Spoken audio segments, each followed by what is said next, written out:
이번 지방선거에서 이른바 장동혁 디스카운트가 지방선거를 덮치지 않을까 하는 염려가 매우 큽니다. 장동혁 리스크로 지방선거가 수도권에서 대패의 결과로 이어진다면 그때 가서 책임을 묻는 것보다는 지금 그 노선 변화를 이렇게 강력한 목소리로 요구하는 것이 더 필요한 일이라고 저는 생각을 합니다. 예, 오늘 잘 당과 협의하에 정리해서 우리 정책위 의장님께서 말씀을 요약 정리를 잘 해주셨습니다. 제일 중요한 것은 일단 정비 사업에 대한 적극적인 의지입니다. 지금 제가 느끼는 것은 이 현 정부의 입장은 정비 사업에 대해서 상당히 적대적이라는 겁니다. 말로는 그렇지 않은 척 하는데 실제로 서울시가 건의하는 사항이 하나도 채택이 안 되고 있습니다. 조합원 지위 양도 제한이 풀리지 않으면 조합 내에서 갈등이 생길 수밖에 없습니다. 경제적인 사정이 다르고 모든 조합원의 상황이 다르기 때문에 이해관계를 달리하는 몇 개의 그룹이 생겨남으로써 갈등이 고조되고 그것은 고스란히 정비사업의 지연으로 나타나고 결국은 무산으로 나타나게 됩니다. 이 점을 해결하기 위해서 국토부에 수차례 건의를 하고 있는데 조합원 지위 양도 제한에 대해서 전혀 묵묵부답입니다. 또 대출 제한도 마찬가지입니다. 모든 사업은 자금이 흐름이 원활해야 진도가 나가는 법인데 이 대출 제한 때문에 다시 말해서 LTV 제로로 묶어놓은 부분이라든가 이런 부분들 때문에 자금 마련에 경색이 생기면서 이해관계를 달리하는 분들이 속도를 지연시키거나 다른 목소리를 내게 됩니다. 이렇게 되면 조합원의 통일된 의견으로 진행이 되는 정비사업이 지체되거나 무산될 수밖에 없는 거죠. 실제로 저희가 구체적으로 파악을 해본 결과 이주비 대출이 풀리지 않아서 올해 중으로만 이주를 할 예정으로 있던 구역에서 지장이 생기는 구역이 39개 구역 3만 1,000가구입니다. 이 문제만큼은 반드시 해결을 해주셔야 됩니다. 오히려 이 문제 해결이 이번에 129 대책에서 발표한 용지 확보, 부지 확보보다도 훨씬 더 부동산의 빠른 공급에 효자 노릇을 할 수 있는 그런 실효성 있는 대책이라 하는 걸 다시 한번 강조해서 말씀드리고요. 그 부분에 대해서 국토부가 전향적인 검토를 조속한 시일 내에 해주기를 촉구합니다. 네, 다음 질문 있으신 분 손들어 주시기 바랍니다. 네, 채널A 백승현. 하단 질문 좀 드리겠습니다. 지금 장동혁 대표 사퇴 요구하셨는데 당 대표 입장 변화는 아직까지 없는 상태고 당내에서는 그 재신임 투표 해야 된다는 목소리가 나오고 있거든요. 이거에 대해서 어떻게 보시는지랑 지도부에서는 아무래도 사선 시장님이시니까 말의 무게를 생각하셔야 된다 이렇게 보시는 입장도 있으시거든요. 예, 저는 이번 지방선거에서 이른바 장동혁 디스카운트가 지방선거를 덮치지 않을까 하는 염려가 매우 큽니다. 이것은 저 혼자만의 염려가 아니라 서울, 수도권, 다시 말해서 서울, 인천, 경기의 각 지자체장들, 광역 기초 지자체장들, 주도자들은 아마 상당히 노심초사하고 있을 겁니다.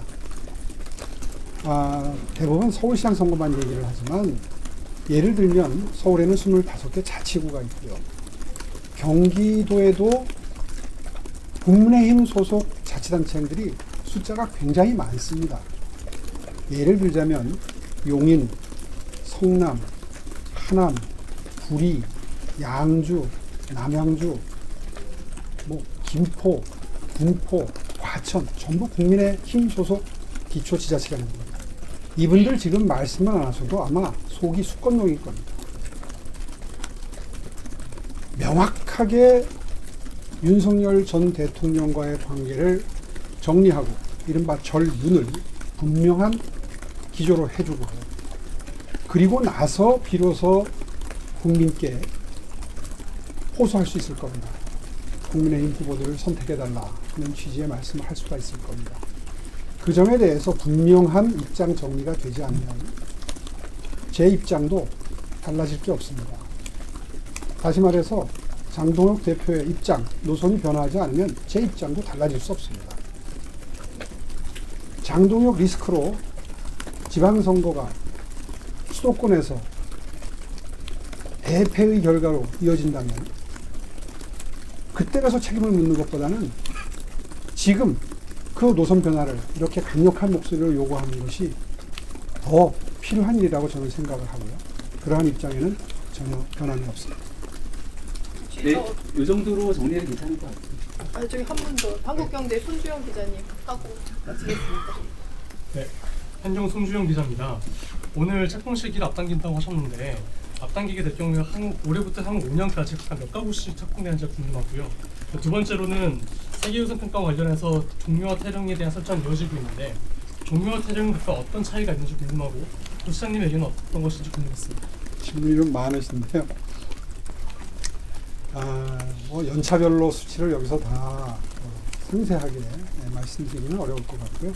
서울시의 목표대로 지금 구역 지정된 상태대로 그리고 원래 진행되던 속도대로만 된다면 2031년까지 31만 가구를 착공할 수 있습니다.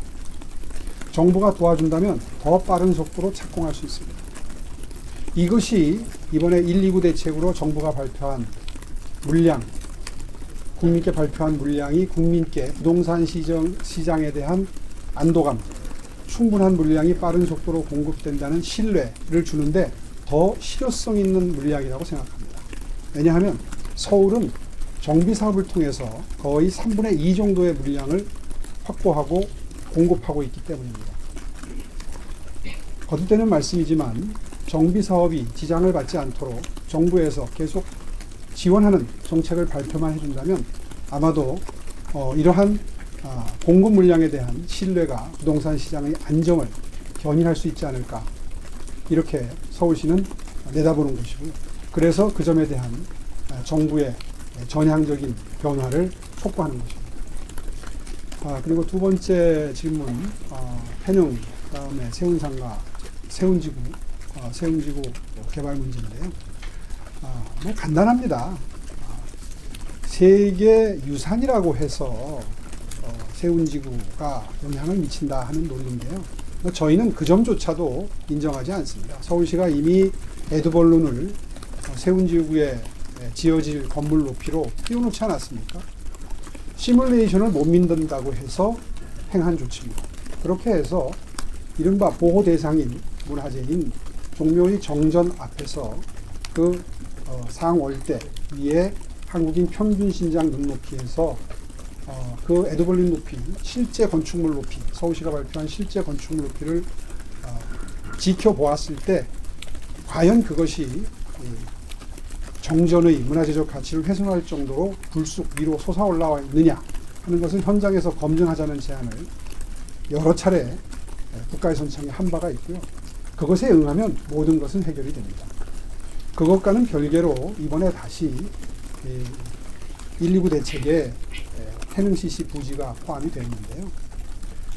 태릉CC 부지는 방금 전에 안에서도 설명드렸던 것처럼 이미 한 차례 문재인 정부 때 택지로 채택이 돼서 그 지역에 대한 세계문화유산 평가가 이루어졌습니다.